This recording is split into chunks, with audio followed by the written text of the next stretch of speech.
নসিব, তুই মাদ্রাসায় ভর্তি হবি না? আমাদের মতো গরিবদের জন্য পড়ালেখা আসে নাই রে। তাহলে শুন ভাইয়া, তুমি কি আমারে মাদ্রাসায় ভর্তি করাবে না? আমার সকল বন্ধুরা মাদ্রাসায় ভর্তি হয়েছে, এমনকি নতুন বইও পেয়েছে। শুন রে ছোট ভাই, আমাদের মতো গরিবদের জন্য পড়ালেখা আসে নাই, আর তোকে আমি কিভাবে মাদ্রাসা ভর্তি করাবো বল? আমরা তো দিন এনে দিন খেতেই কষ্ট হয়ে যায়। তার চেয়ে ভালো ভাই তুই আমার সাথে এই জমিনে কাজ কর।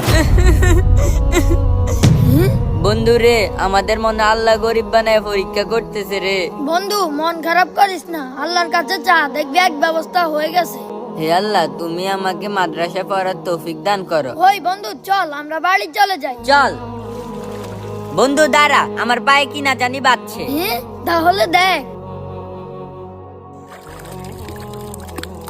দেখতো বন্ধু, এটা কি? আরে বন্ধু, আল্লাহ তো মনে হয় তোর দিকে চাইছে রে। হ্যাঁ এটা তো একটা স্বর্ণের বালা।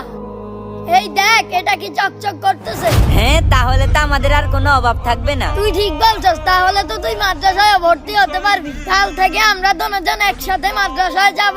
হ্যাঁ, তুই ঠিক বলছস। হে আল্লাহ, তুমি বড় মহান। তো বন্ধুরা, তোমরা কোন ক্লাসে পড়ো কমেন্ট করো, আর চ্যানেলটি সাবস্ক্রাইব করো।